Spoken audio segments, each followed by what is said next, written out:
I took all the negative things. I need to go to the hospital. We This and live. that.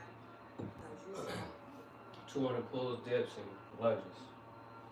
You know anything about taking stress We out finna of do it. much talking today. All those things I use for motivation. When you I'm really fucking sit back feeling at your life and you in that dark room and you're looking at where you started from and you tell yourself, Mom is this way, Sue's stepdad got murdered, my dad beat the shit out of me. I can't read and write to save my soul. I've lied about it to everybody. I've cheated on these tests. My God. And then you put a goal in your mind. How do you get through that? You accomplish this? Come on, folks. It held the case. A lot of people start from just starting from a good foundation. What if you can surpass all of these things? Like everybody who was way up here started up here. And you start with no legs. You don't go from the legs. Till you start walking, and then crawling, and then running.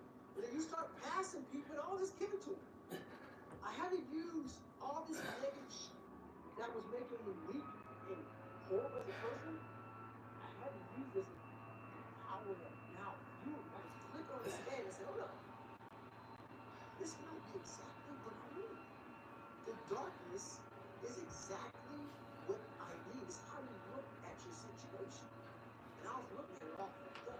These are the facts, and they are undisputed. Your problems in your past aren't on anybody else's agenda. Not really. You may have a few people in your inner circle who care about what you're going through. But for the most part, no one gives a shit because they're dealing with their own issues and focused on their own lives. I learned that the hard way. On our drive from Buffalo to 117 South McGuire Street in Brazil, Indiana, when I was 8 years old, I assumed I was going to walk into the biggest pity party of all time.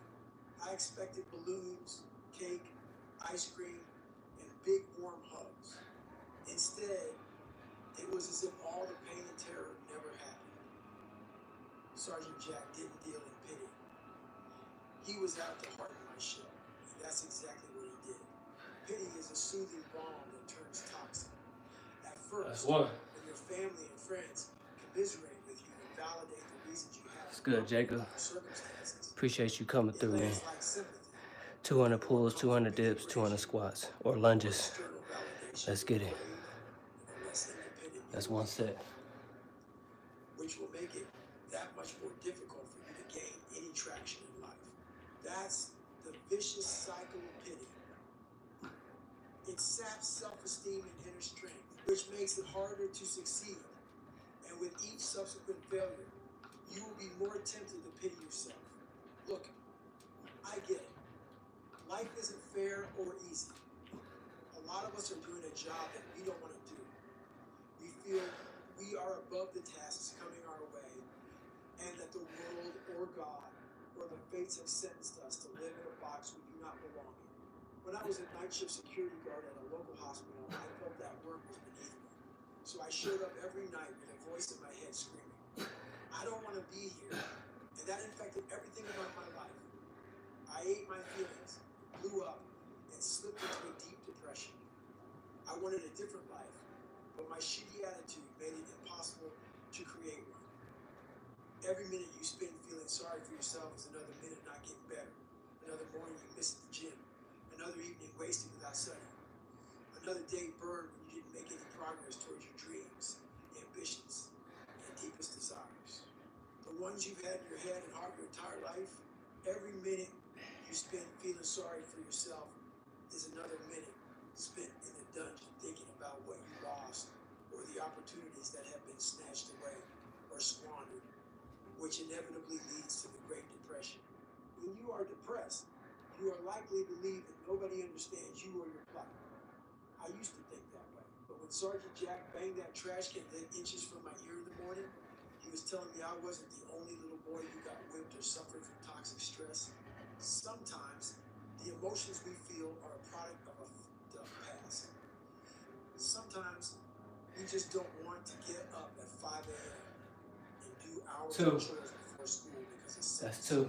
Sergeant Jack expected me to perform no matter what I've been through or what time it was. And Sinky supporter, what's up, man? I stalled getting out of bed until the last possible moment and half-assed my way through my mornings as part of a mindless bogey rebellion. He didn't give a rat's ass. That grass still needed to be cut. The leaves needed to be raked. And the weeds needed to be pulled. No matter how much I belly ached, this work needed to get done. And it would get done by me. My feelings were costing me a ton of time because no matter how I felt, there was a task in front of me, and that's all that mattered in the present moment. The only thing that ever matters is the present moment. Yet too many people let their depression or regret hijack their day. They let their feelings about the past hijack their lives. Perhaps their fiance left them at the altar where they got fired without cause. Guess what? One day, they would pay him back and realize that nobody cared about any of that but them. When you save on auto insurance for driving safe with USAA Safe Pilot, you'll feel like a big deal, even in a traffic jam. Save up to 30% with USAA Safe Pilot. Restrictions apply. I don't care what you've been through. I can feel bad for you. I can have sympathy for you, but my sympathy won't get you anywhere. When I was a young, damaged kid, feeling sorry for myself didn't help me. What helped was cleaning those light bulbs right the first time. We cannot get time back, so we must be minute hoarders. The earlier I get up, the more I do. The less time I stay in pity party, feel sorry for myself land. The stronger I become and the more daylight I see between me and everyone else. When you separate yourself from the pack by cultivating the values and priorities that lead to greatness, mountains of adversity and hardship become speed bumps. That makes it easier to adapt to the road ahead and build a new life or sense of self you crave. When I went to live with Sergeant Jack, I was forced to adapt extremely fast. Everyone was hard on me my whole life. But I came out of all that with lessons learned and stuck with me. Those who learn to adapt survive and thrive. Don't feel sorry for yourself. Get strategic. Attack the problem. When you adapt, you will begin to see everything that comes your way as a stepping stone on your progression toward a higher plane. High paying. What's up, Kelbo? Appreciate it. Thank you, man. Somewhere, but most people see the thankless tasks that must be completed in order to advance as burdens instead of opportunities. That makes it impossible for them to learn. You've got to find a lesson in every shitty task or low-wage job. That requires humility. I wasn't humble enough to appreciate my experience and security, so my attitude was foul as fuck. I thought I deserved much better, oblivious to the fact that almost everybody starts at the bottom, and from there, it's attitude and action that determine the future. Humility is the antidote to self-pity. It keeps you rooted in reality in your emotions and shit. I'm not suggesting you should be satisfied with an entry-level job. I'm never satisfied, but you must appreciate what you have while staying hungry enough to learn everything you can.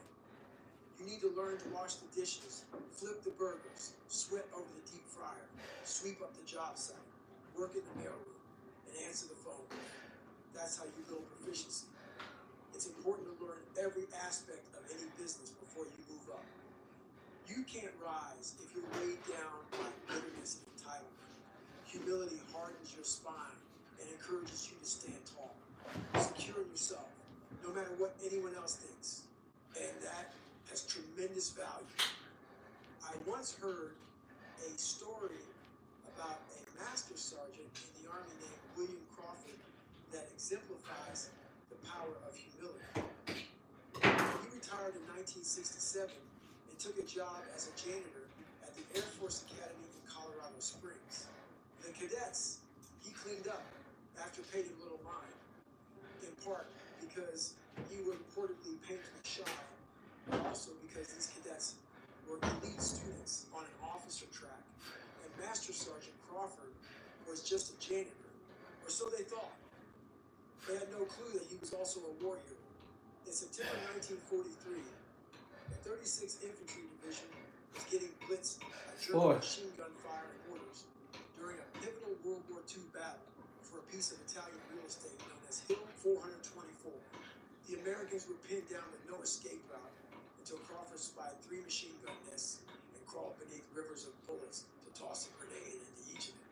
His bravery saved lives and allowed his company to advance to safe ground. And after the 3rd direct hit, the Germans abandoned Hill 424, but not before they took Crawford prisoner. Presumed to be killed in action, tales of his heroism spread among infantrymen and traveled on the chain of command. In 1944, he was awarded the Medal of Honor, the highest decoration in the U.S. military, because everyone thought he was dead. His father accepted the medal on his behalf. Later that same year, he was found in a liberated Powhatan, oblivious to the hype surrounding his name. In 1976, an academy cadet and his roommate read about that battle and connected the dots. Their humble janitor had won the Medal of Honor. Can you imagine what went through their heads? The Medal of Honor speaks to everything a military person reveres. Not the medal itself, but the courage and selflessness inside the human being who earned that medal. Those students wanted to be him, and there he was, mopping their floors and cleaning their bathrooms every day. Master Sergeant Crawford was a walking lesson in self-esteem, courage, character, and especially humility. The way I see it, Master Sergeant William Crawford figured it the fuck out. The Medal of Honor didn't change it. He rose to prominence by staying humble and risking his own life to save others, and retired into the service of others. It was never about him, and that gave him strength. People who feel sorry for themselves are obsessed with their own problems and their own fate. Is that really much different than the greedy and egotistical people who want to feel better than everybody else? The higher I climb in my life, the more I realize how much I need to mop that floor. Because that's where all the knowledge is. There is no grit at the top, no test and resolve, steak dinners, 5-star hotels, or spa treatments. Once you make it in this world, you have to free fall back to the bottom in some way to keep learning and growing. I call this training humility. It's a shedding of your skin that allows you to take on a mission that no one else can see and do whatever needs to be done next. Trained humility is service, but also strength. Appreciate you, Jake. Jake, the Rep City. Appreciate you. Raphael, salute. Only makes you hungrier to learn more. And that will put you on a path that guarantees you will grow all the way to the grave. That's fine. Continued growth only comes when you are willing to be humble.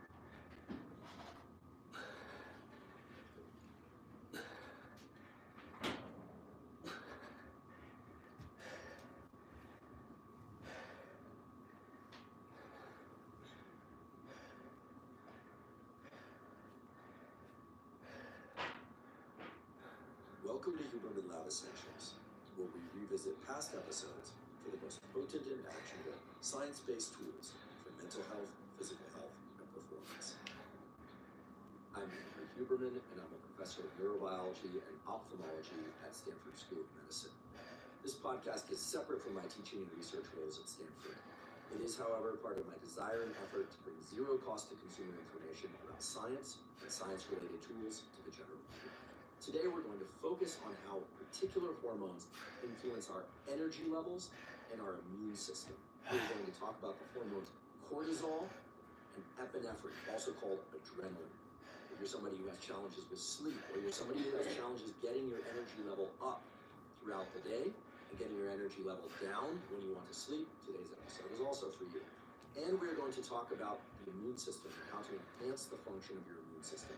I think it's fair to say that most people would like to have a lot of energy during the day, and they'd like their energy to taper off at night. And 6. I think it's fair to say that most people don't enjoy being sick. It turns out that the two hormones that dominate those processes, having enough energy, Salute, y'all. and having a healthy immune Appreciate system, are cortisol and epinephrine. I just want to cover a little bit about what cortisol and epinephrine are, where they are released in the body and brain, because if you can understand that, you will understand better how to control them. First of all, cortisol is a steroid hormone, much like estrogen and testosterone, in that it is derived from cholesterol. So understand that cholesterol is a precursor molecule, meaning it's the substrate from which a lot of things like testosterone and estrogen are made. Please also understand that cholesterol can be made into estrogen or testosterone or cortisol, and that cortisol is sort of the competitive partner to estrogen and testosterone. What this means is, no matter how much cholesterol you're eating or you produce, whether or not it's low or it's high, if you are stressed, more of that cholesterol is going to be devoted toward creating cortisol, which is indeed a stress hormone. However, the word stress shouldn't stress you out, because you need cortisol. Cortisol is vital. You don't want your cortisol levels to be too low. It's very important for immune system function, for memory, for not getting depressed. You just don't want your cortisol levels to be too high, and you don't want them to be elevated even to normal levels at the wrong time of day. Epinephrine, or adrenaline, has also been demonized a bit. We think of it as this stress hormone, this thing that makes us anxious, fight or flight. The fact of the matter is that epinephrine is your best friend when it comes to your immunity, when it comes to protecting you from infection. And epinephrine, adrenaline, is your best friend when it comes to remembering things and learning and activating neuroplasticity. We're going to talk about that as well. Once again, it's a question of how much and how long and the specific timing of release of cortisol and epinephrine, as opposed to cortisol and adrenaline being good or bad. They're terrific when they're regulated. They are terrible when they're misregulated. And we'll give you lots of tools to regulate them better. I'd like to take a quick break and acknowledge one of our sponsors, BetterHelp. BetterHelp offers professional therapy with a licensed therapist carried out entirely online. I've been doing weekly therapy for well over 30 years. Initially, I didn't have a choice. It was a condition of being allowed to stay at school. But pretty soon I realized that therapy is an extremely important component to overall health. In fact, I consider doing regular therapy just as important as getting regular exercise, including cardiovascular exercise and resistance training, which of course I also do. There are essentially three things that great therapy provides. First of all, it provides a good rapport with somebody that you can trust and talk to about all issues that you're concerned about. Second of all, it can provide support in the form of emotional support or directed guidance. And third, expert therapy can body with epinephrine. That will increase heart rate, will increase breathing. Fuck is all that? Come on. Attorney Mike Berg is a Denver institution. College and law school in Denver, founded the nationally renowned law firm Berg Simpson in Denver, has won or recovered billions of dollars for his personal injury clients, and he's a member of the very prestigious Trial Lawyer Hall of Fame. If you need help with a personal injury case, Berg Simpson is here for you, offering unparalleled legal representation and maximizing your chances of a significant settlement or jury award. Good lawyers changing lives. That's Berg Simpson, BURGSimpson.com. At King Soopers Pharmacy, our pharmacists are vaccine experts. Don't know what you need? We can help. We have COVID, shingles, pneumonia, and more vaccines. Wondering if you're covered? King Soopers accepts most insurance plans. You heard it right. Our vaccine experts make it easy to get vaccinated, so you can keep being an expert in what you're passionate about. King Soopers, a world of care. Fuck all these commercials, man. Your friend, a lot of people out here just don't fucking want it. So guess what? Have fun with your life. Go from 3 to 350 to 400 to 450 to 500, because you don't want it. And that's the harsh reality. I can't give you can't give them shots. You can give me ideas. At the end of the day, when I was losing weight, I had to miserably wake up every morning in the cold, because in Indiana, November when it started. I was miserable. This is your new life. Take it or leave it. There's no happiness about it. There's no peace behind it. It sucks. It just sucks. And that's the one thing, if I can teach anybody anything, it just sucks. And going to continue to suck. And then one day you'll get to a special part in your life that it might get a little bit better. But to lose the weight you have to lose, my friend, sorry, it's going to suck every day. Because then when you're 300 pounds, you're going to go out to lose weight, you probably get injured. And then you got to work on the injury. And you get even more depressed. This is what I went through. And then you're hungry because now you're depressed. It's just a vicious cycle. And if you're not strong mentally, and you have no willpower, you're going to continue falling back in this hole versus the man that sits back and goes, this is why I cuss. This is what is in me. This is what it took for me to be me. Sorry. It didn't take, hey, okay, we're going to do this today. No, this thing really sucks. This is real, dude. This is real. And every day, I'm set back. I'm set back. I'm set back. I'm set back. So this is what I would tell your boy. This is exactly what I tell him. Every day you wake up, you're going to probably be set back for the first 4 weeks before you lose to significant weight because the mind's going to be the whole time. There's no dopamine. There's no dopamine in there. At 300 pounds, you got nothing. Your hormones are shot. You have to envision something that is more powerful than you. Something has to get you out of bed. And you have to create it. It has to be false. Because you're not it. You're a bad piece of shit. That's the reality of it. So you have to create a false reality to live in that, just to get to work on yourself. That's the reality. In pararescue training, water confidence is part of the 10-week program. And it's filled with specific evolutions designed to test how well we perform in the water under stress. One of the worst evolutions for me was called bobbing. The class was divided into groups of 5, lined up from gutter to gutter in the shallow end, and fully kitted up. Our bags were strapped with twin ends made from galvanized steel, and we wore 16-pound weight belts too. We were loaded down, which would have been fine, except in this evolution, we weren't allowed to breathe from those tanks. Instead, we were told to walk backward down the slope of the pool from the 3-foot section to the deep end, about 10 feet down, and on that slow walk into position, my mind swirled with doubt and negativity. What the are you doing here? This isn't for you. You can't swim. You're an imposter, and they will find you out. Time slowed down, and those seconds seemed like minutes. My diaphragm lurched, trying to force air to my lungs. Theoretically, I knew that relaxation was the key to all the underwater evolutions, but I was too terrified to let go. My jaw clenched as tight as my fists. My head throbbed as I worked to stave off panic. Finally, we were all in position, and it was time to start bobbing. That meant pushing up from the bottom to the surface without the benefit of finning, getting a gulp of air, and sinking back down. It wasn't easy getting up fully loaded, but at least I was able to breathe. That first breath was a salvation. Oxygen flooded my system, and I started to relax until the instructor yelled, "Switch." That was our cue to take our fins from our feet, place them on our hands, and use one pull with our arms to propel ourselves to the surface. We were allowed to push off the floor of the pool, but we couldn't kick. We did that for 5 minutes. Shallow water and surface blackouts are common during water confidence training. It goes along with stressing the body and limiting oxygen intake. With the flippers on my hands, I barely get my face high enough out of the water to breathe. And in between, I was working hard and burning oxygen. And when you burn too much too fast, your brain shuts down and you will black out. Our instructors called that meeting the wizard. As the clock ticked, I could see stars materializing in my peripheral vision and felt the wizard creeping close. I passed that evolution, and soon, fitting with my arms or feet became easy for me.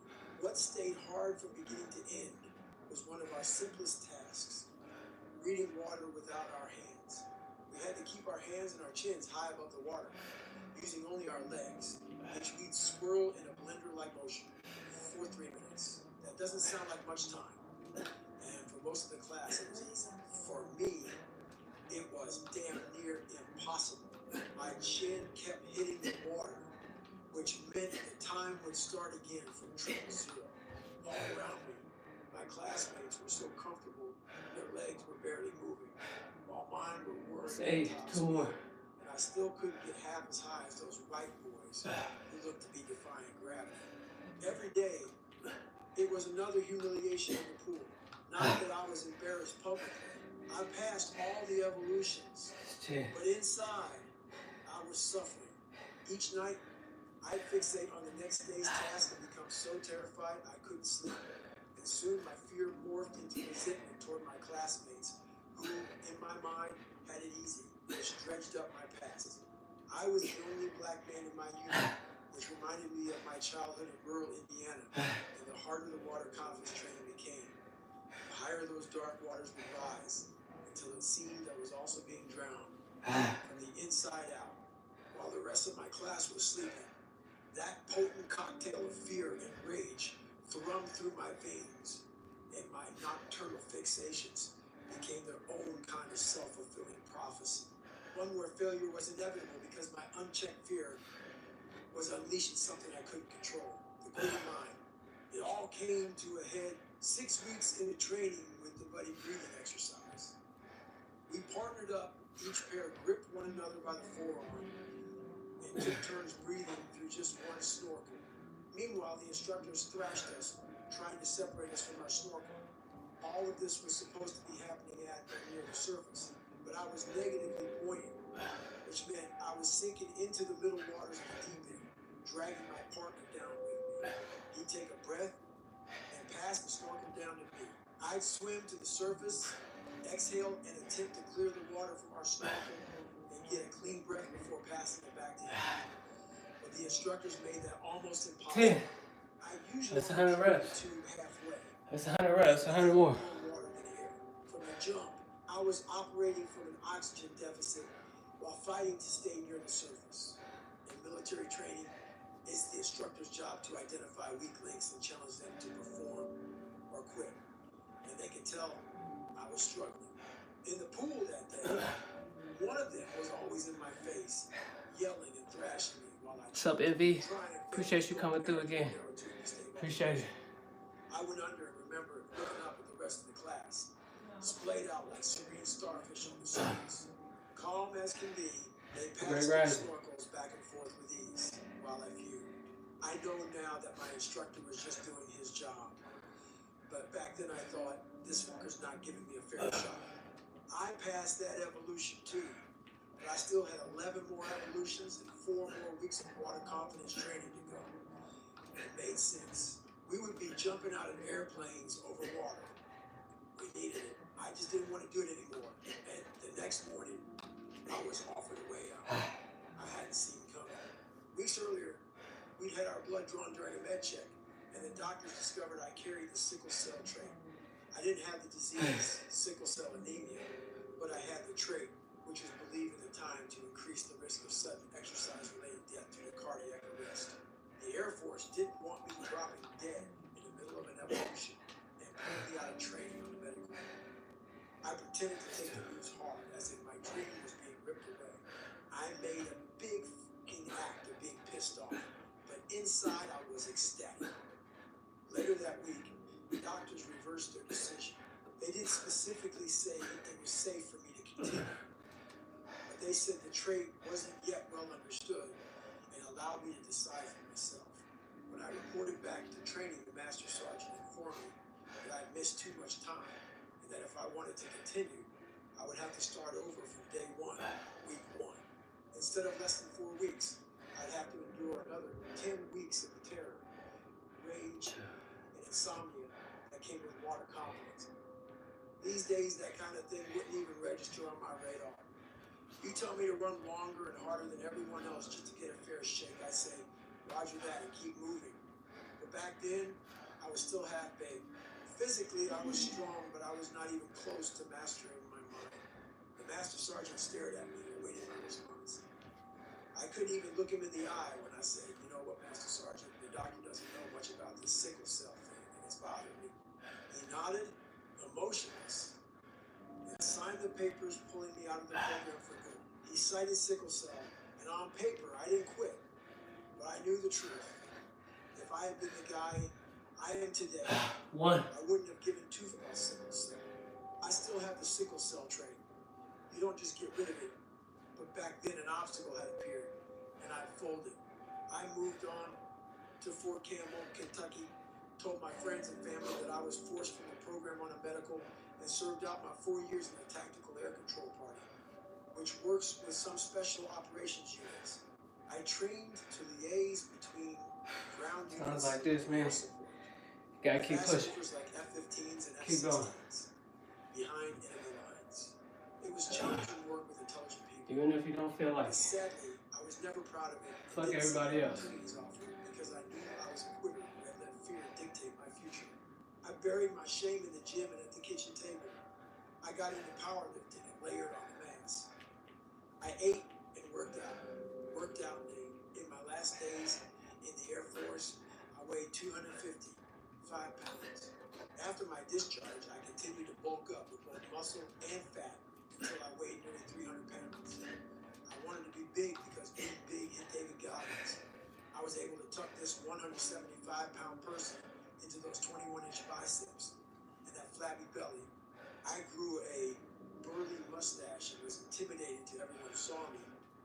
But inside, I knew I was a pussy, and that's a haunting feeling. The morning I began to take charge of my destiny started out like any other. When the clock struck 7 a.m., my Ecolab shift ended, and I hit the Steak and Shake drive-thru to score a large chocolate milkshake. Next stop, 7-Eleven, for a box of Hostess mini chocolate donuts. I gobbled those on my 45-minute drive home to a beautiful apartment on a golf course in Carmel, Indiana, which I shared with my wife, Pam, and her daughter. We couldn't afford that life. Pam wasn't even working. But in those credit card debt loading days, nothing made much sense. I was doing 70 up on the highway, mainlining sugar and listening to a local classic rock station where the sound of silence poured from the stereo. Simon E. Garfunkel's words echoed like truth. Darkness was a friend indeed. I worked in the dark, hid my true self from friends and strangers. Nobody would have believed how numb and afraid I was back then because I looked like a beast that no one would dare fuck with. But my mind wasn't right, and my soul was weighed down by too much trauma and failure. I had every excuse in the world to be a loser and used them all. My life was crumbling, and Pam dealt with that by fleeing the scene. Her parents still lived in Brazil, just 70 miles away. We spent most of our time apart. I arrived home from work around 8 a.m., and the phone rang as soon as I walked in the door. It was my mother. She knew my routine. "Come on over for your staple," she said. My staple was a breakfast buffet for one, the likes of which few could put down in a single sitting. Think 8 Pillsbury cinnamon rolls, a half dozen scrambled eggs, a half pound of bacon, and 2 bowls of fruity pebbles. Don't forget, I had just decimated a box of donuts and a chocolate shake. I didn't even have to respond. Yes, sir, MB.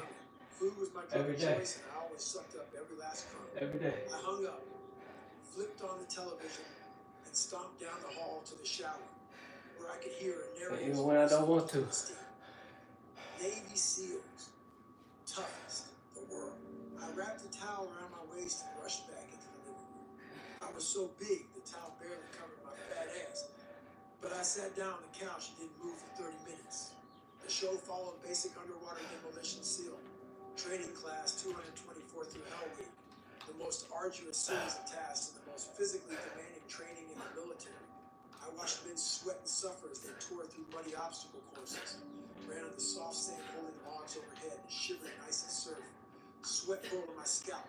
I was literally on the edge of my seat as I saw guys, some of the strongest of them all, ring the bell and quit. It made sense.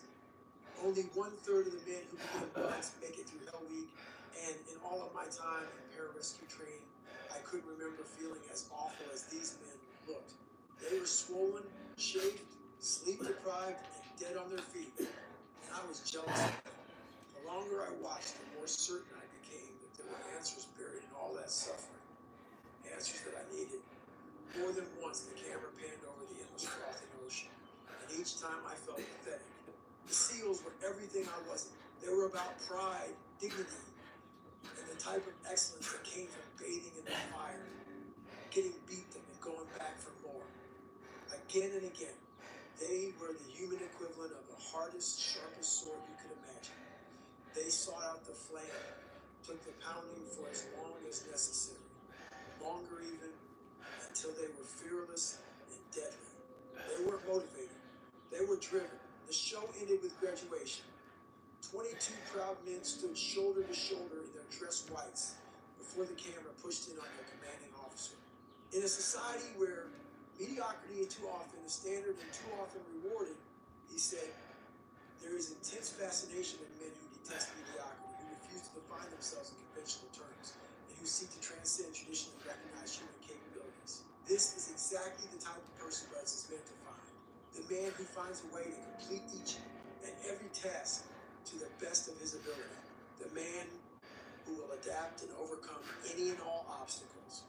In that moment, it felt as though the commanding officer was talking directly to me. But after the show ended, I walked back to the bathroom, faced the mirror, and stared myself down. I looked every bit of 300 pounds. Appreciate you, Cavo. I was everything all the haters back Appreciate home you, said I Envy. would be. Big up. Uneducated with no real-world skills, zero discipline, and a dead-end future. Mediocrity would have been a major promotion. I was at the bottom of the barrel of life, pooling in the dregs, but for the first time in way too long, I was awake. I barely spoke to my mother during breakfast, and only ate half my staple because my mind was on unfinished business. 7 more I sets. always wanted to join an elite special operations unit, and beneath all the rolls of flesh and layers of failure, that desire was still there. Now, it was coming back to life, thanks to a chance viewing of a show that continued to work on me like a virus moving cell by cell, taking over. It became an obsession I couldn't shake. Every morning after work for almost 3 weeks, I called active duty recruiters in the Navy and told them my story. I called offices all over the country. I said I was willing to move as long as they could get me to SEAL training. Everyone turned me down. Most weren't interested in candidates in prior service. One local recruiting office was intrigued and wanted to meet in person. But when I got there, they laughed in my face. I was way too heavy, and in their eyes, I was just another delusional pretender. I left that meeting feeling the same way. After calling all the active duty recruiting offices I could find, I dialed a local unit of the Naval Reserves and spoke to Petty Officer Stephen Shaljo for the first time. Shaljo had worked with multiple F-14 squadrons as an electrician and instructor at NAS Miramar for 8 years before joining the recruitment staff in San Diego, where the SEALs trained. He worked day and night and rose quickly in the ranks. His move to Indianapolis came with a promotion and the challenge of finding Navy recruits in the middle of the Corps. He'd only been on the job in Indy for 10 days by the time I called. And if I reached anyone else, you probably wouldn't be reading this book. But through a combination of dumb luck and stubborn persistence, I found one of the finest recruiters in the Navy. A guy whose favorite task was discovering diamonds in the rough. Prior service guys like me who were looking to re-enlist and hoping to land in special operations. Our initial conversation didn't last long. He said he could help me and that I should come in to meet in person. That sounded familiar. I grabbed my keys and drove straight to his office, but didn't get my hopes too high. By the time I arrived a half hour later, he was already on the phone with Buzz administration. Every sailor in that office, all of them white, were surprised to see me, except Shaljo.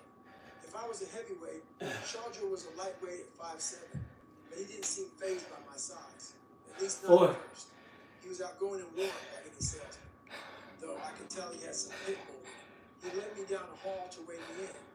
And while standing on the scale, I eyed a weight. Appreciate you, Envy. I know Kevo over there getting some money. For the Navy was 191 pounds. I held my breath, sucked in my gut as much as I could, and puffed out my chest in a sorry attempt I already know it. the humiliating moment where he let me down easy. That moment never came. You're a big boy, Shaljo said, smiling and shaking his head as he scratched 297 pounds on a chart in his file folder. The Navy has a program that allows recruits in the reserves to become active duty. That's what we'll use for this. It's being phased out at the end of the year, so we need to get you classed up before then. Point is, you have some work to do, but you knew that. I followed his eyes to the weight chart and checked it again. He nodded. smiled, patted me on the shoulder, and left me to face my truth. I had less than 3 months to lose 106 pounds. It sounded like an impossible task, which is one reason I didn't quit my job.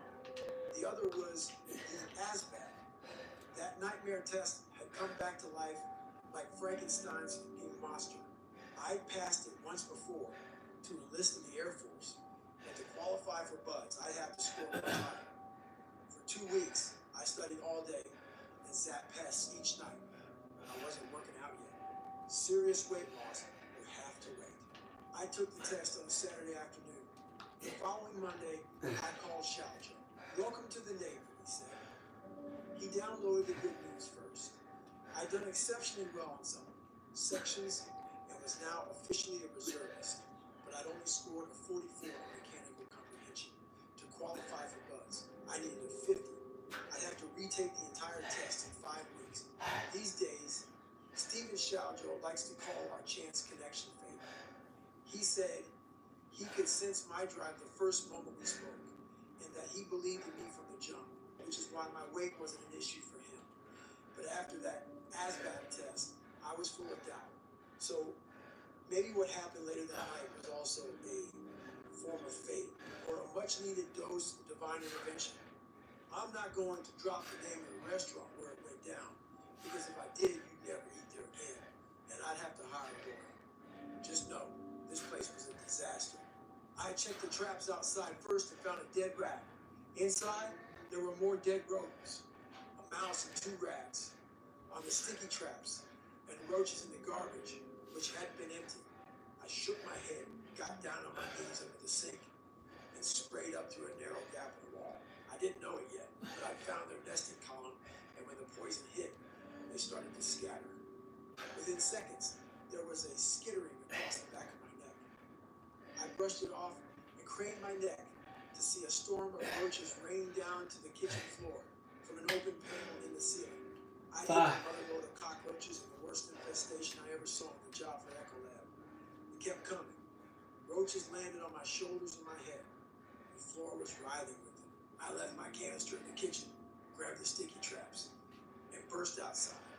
I needed fresh air and more time to figure out how I was going to clear the restaurant of burnt. I considered my options on my way to the dumpster to trash. Appreciate you, Jacob. Opened the lid and found a live raccoon hissing mad. The BULLBAR can hold up to 400 pounds. I mean, seriously, what the? Very durable, very stable when you want it. Was I willing to let my sorry present become Only ways that it moves is forward and back. But you're still allowed to do muscle ups or whatever with it. So, but yeah, 400 max weight. and start walking the path of most resistance, I would end up in this mental hell forever. I didn't go back inside that. I appreciate those who use the link to get them a BULLBAR as well so that they can better themselves. I appreciate y'all. And drove home. It was still dark when I pulled up. I didn't care. I stripped off my work clothes. You welcome, put on MV. some sweats, and laced up my running Appreciate shoes. you, man, I hadn't run for in showing a support. year, but I hit the streets ready to go 4 miles. I lasted 400 That's yards. fine. My heart raced. I was so dizzy I had to sit down on the edge of the golf course to catch my breath before making a slow walk back to my house, where my melted shed was waiting to comfort me. Yet another failure. I grabbed it, smirked, and slumped into my sofa. My eyes welled with tears. Who did I think I was? I was born nothing. I'd proven nothing, and I still wasn't worth a damn thing. David Goggins, a Navy SEAL. Yeah, right. What a pipe dream. I couldn't even run down the block for 5 minutes. All my fears and insecurities I'd bottled up for my entire life started raining down on my head. I was on the verge of giving in and giving up for good. That's when I found my old beat this copy of Rocky, the one I'd had for 15 years. I slid it into the machine and fast forwarded to my favorite scene. Round 14, the original Rocky is still one of my all-time favorite films because it's about a nothing journeyman fighter living in poverty with no prospects. Even his own trainer won't work with him. Then, out of the blue, He's given a title shot with the champion, Apollo Creed, the most feared fighter in history, a man that has knocked out every opponent he's ever faced. All Rocky wants is to be the first to go the distance with Creed. That alone will make him someone he can be proud of for the first time in his life. The fight is closer than anyone anticipated. Bloody and intense. And by the middle rounds, Rocky is taking on more and more punishment. He's losing the fight. And in round 14, he gets knocked down early, but pops right back up in the center of the ring. Apollo moves in, stalking him like a lion. He throws sharp left jabs, hits a slow-footed Rocky with a staggering combination, lands a punishing right hook, and another. He backs Rocky into a corner. Rocky's legs are jelly. He can't even muster the strength to raise his arms in defense. Apollo slams another right hook into the side of Rocky's head, then a left hook, and a vicious right-handed uppercut that puts Rocky down. Apollo retreats to the opposite corner with his arms held high. But even face down in that ring, Rocky doesn't give up. As the referee begins his 10-count, Rocky squirms toward the ropes. Mickey, 4 more his sets. trainer, urges him to stay down, but Rocky isn't hearing it. He pulls himself up to one knee, then all fours. The referee hits 6 as Rocky grabs the ropes and rises up. The crowd roars, and Apollo turns to see him still standing. Rocky waves at Apollo. The champ's shoulders slump in disbelief. The fight isn't over yet. I turned off the television and thought about my own life. It was a life devoid of any drive and passion. But I knew if I continued to surrender to my fear and my feelings of inadequacy, I would be allowing them to dictate my future forever. My only other choice was to try to find the power in the emotions that had laid me low, harness. At King Soopers Pharmacy, our pharmacists are vaccine experts. Don't know what you need? We can help. We have COVID, shingles, pneumonia, and more vaccines. Wondering if you're covered? King Soopers accepts most insurance plans. You heard it right. Our vaccine experts make it easy to get vaccinated, so you can keep being an expert in what? Experts using best-in-class tools to protect you and your family, covering virtually every aspect of your digital life. Visit reputationdefender.com/success to learn more. That's reputationdefender.com/success. Life is full of delicious moments, like when a big table of friends feels like a big table of family, or when the meal you made and shared brings in all the lights on your feed. That's why Caranda offers premium meatballs, delicious, savored meatballs made with real Italian flavors, to help you savor the big. I felt the same pain. My heart raced like a car, but I ran through it, and the pain faded. By the time I bent over to catch my breath, I'd run a full mile. That's when I first realized that not all physical and mental limitations are real, and that I had a habit of getting up way too soon. I also knew that it would take every ounce of courage and toughness I could muster to pull off the impossible. I was staring at hours, days, weeks of non-stop suffering. I would have to push myself to the very edge of my mortality. I had to accept the very real possibility that I might die, because this time I wouldn't quit, no matter how fast my heart raced and no matter how much pain I was in. Trouble was, there was no battle plan to follow, no blueprint. I had to create one from scratch. The typical day went something like this. I wake up at 4:30 a.m., munch a banana, and hit the ASVAB books. Around 5 a.m., I take that book to my stationary bike where I'd sweat and study for 2 hours. Remember, my body was a mess. I couldn't run multiple miles yet, so I had to burn as many calories as I could on the bike. After that, I drive over to Carmel High School and jump into the pool for a 2-hour swim. From there, I hit the gym for a circuit workout that included the bench press, the incline press, and lots of leg exercises. Bulk was the enemy. I needed reps, and I did 5 or 6 sets of 100 reps each. Then it was back to the stationary bike for 2 more hours. I was constantly hungry. Dinner was my one true meal each day, but there wasn't much to it. I ate a grilled or sauteed chicken breast and some sauteed vegetables, along with a thimble of rice. After dinner, I'd do another 2 hours on the bike, hit the sack, wake up and do it all over again. 7. Knowing the odds were stacked sky high against me. What I was trying to achieve was like a D student applying to Harvard or walking into a casino and putting every single dollar you own the number in roulette. Appreciate y'all. Appreciate y'all for the likes and the comments. I had on myself with no guarantees. Appreciate you, NV. Twice that week. Within 2 weeks, I dropped 25 Appreciate you, bro. pounds. My progress only improved as I kept grinding. 7 sets down. 10 days later, I 10 more was sets. 50, light enough to begin doing push-ups, pull-ups, and start running my ass off. I'd still wake up, hit the stationary bike, the pool, and the gym, but I also incorporated 2, 3, and 4 mile runs. I ditched my running shoes in order to pair base lace. The same boot seal candidates wearing buttons, and started running in those with so much effort you'd think my nights would have been restful, but they were filled with anxiety.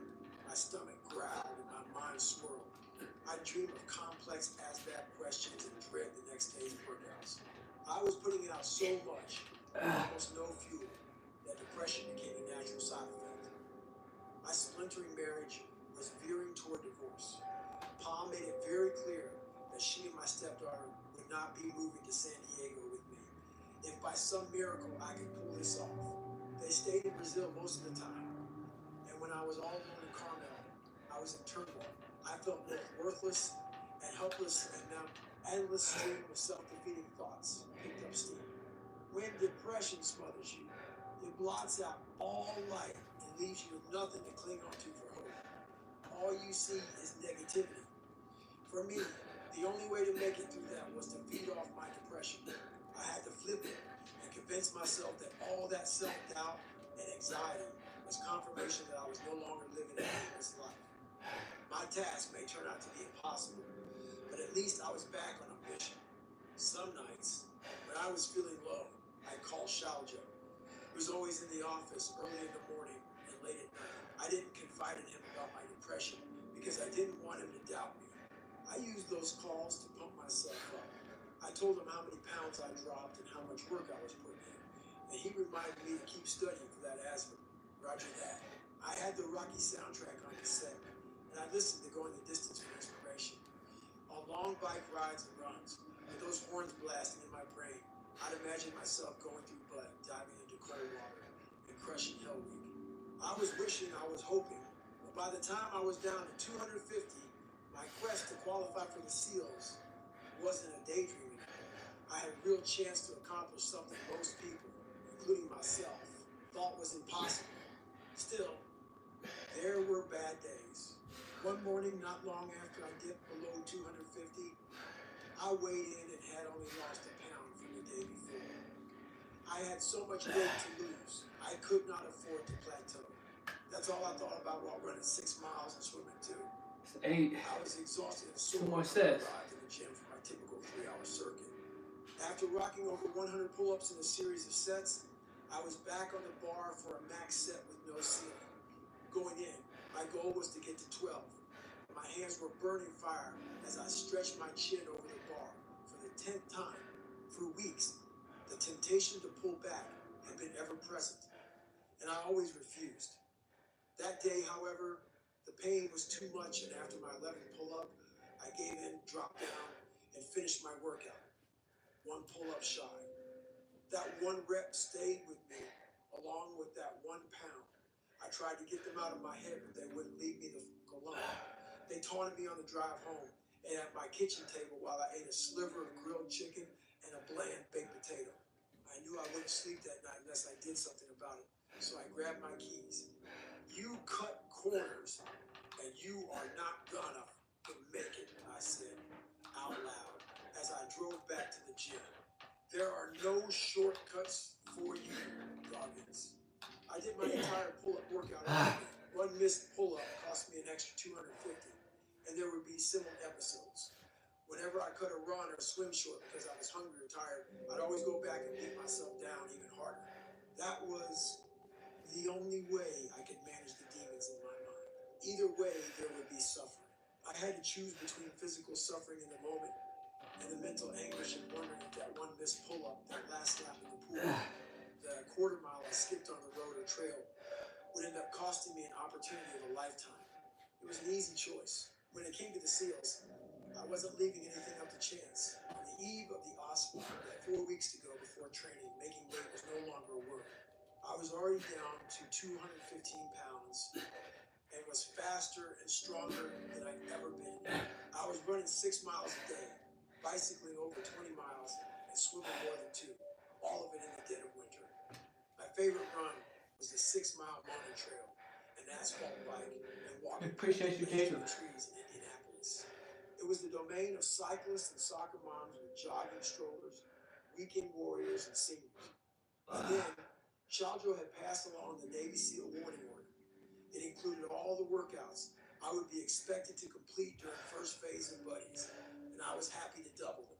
I knew that 190 men usually class up for a typical SEAL training, and only about 40 people make it all the way through.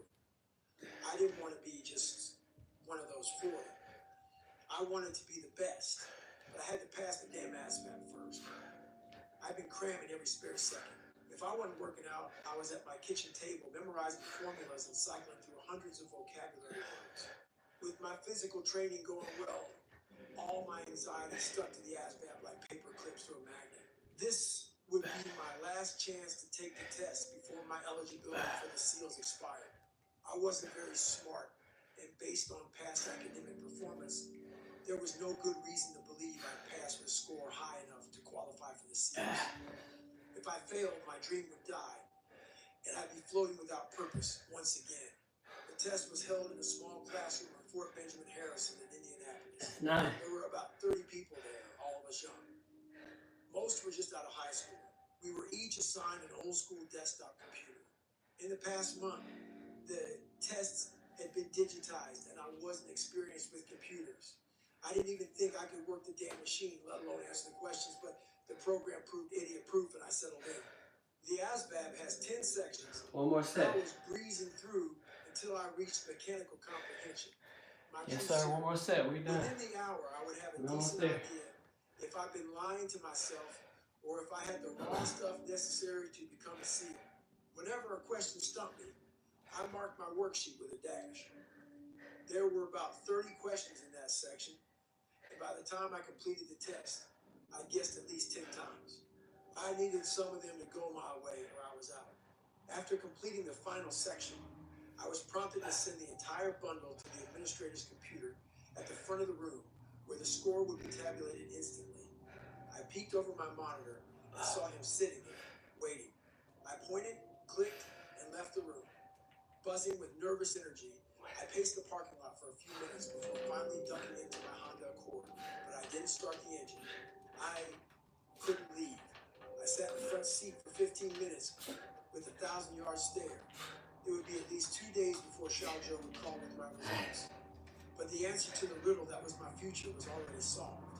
I knew exactly where it was, and I had to know the truth.